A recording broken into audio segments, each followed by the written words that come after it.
पावसाळ्यात त्वचेची काळजी घ्यावी, त्वचारोग तज्ज्ञ डॉक्टर निलेश सोळंके यांचे आवाहन। पावसाळ्यात त्वचेच्या समस्या वाढत असल्यामुळे त्वचारोग तज्ज्ञांनी नागरिकांना विशेष काळजी घेण्याचे आवाहन केले आहे।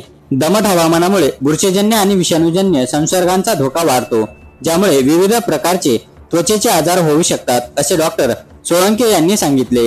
कारंजातील प्रसिद्ध त्वचारोग तज्ज्ञ डॉक्टर निलेश सोळंके पुढे बोलताना म्हणाले की पावसाळ्यात त्वचेची स्वच्छता राखणे अत्यंत महत्त्वाचे आहे। पावसात भिजल्यानंतर लगेच स्वच्छ पाण्याने आंघोळ करावी आणि संपूर्ण शरीर पूर्णपणे कोरडे करावे। विशेषतः बोटांच्या मध्ये, जांघीमध्ये आणि काखेमध्ये ओलावा राहणार नाही याची काळजी घ्यावी। काळजी न घेतल्यास पावसाळ्यात होणारे सामान्य त्वचेचे आजार म्हणजे बुरशीजन्य संसर्ग, दमटपणामुळे रिंगवर्म, ॲथलीट फूट आणि जॉकिच सारखे आजार वाढतात। यावर उपाय म्हणून सुती आणि सैल कपडे घाला। जास्त घाम येत असल्यास अँटीफंगल पावडरचा वापर करा।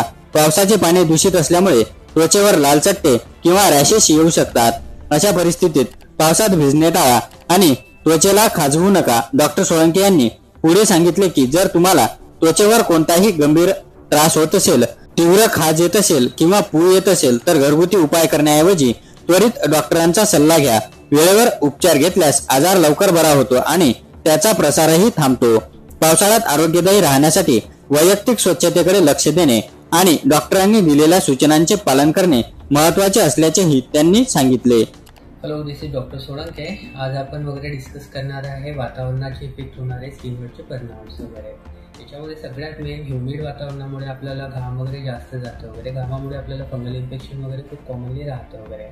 आणि सेकंड थिंग, सध्या पावसाळा असल्यामुळे कधी कधी काय होतं, आपल्याला बाहेर जायचं काम पडतं, गाडीची सीट्स वगैरे ओली राहतं। अशा कंडिशनमध्ये आपण प्रॉपर जर प्रिकॉशन घेतले नाही आणि त्याच्यावरती जर आपण डायरेक्ट सिटिंग करून जर बाहेर गेला तर ते कपडे ओलाव्यामुळे आपल्याला तिथे फंगल वगैरे होण्याचे चान्सेस जास्त राहतात। अशा टाईमला तुम्हाला प्रिकॉशन घेणं आवश्यक राहतात वगैरे। Otherwise you just have lots of fungal infections and resistance cases also there's वगैरे। अशा कंडिशनमध्ये तुम्ही काळजी घेतलेली बेटर आहे। कंडिशनमध्ये वगैरे आपल्याला जर प्रॉपर ट्रीटमेंट जर घेतली नाही तर fungal infection all over the body spread होण्याची भीती पण राहते। तर अशा वेळेस तुम्हाला प्रॉपर डर्मॅटचा सल्ला घेणं आवश्यक आहे। त्यासाठी तुम्ही प्रॉपर ट्रीटमेंट घ्यायची आहे। 1 महिन्याचा कोर्स आहे, कम्प्लिटली रिझॉल्व्ह होईल। That's it.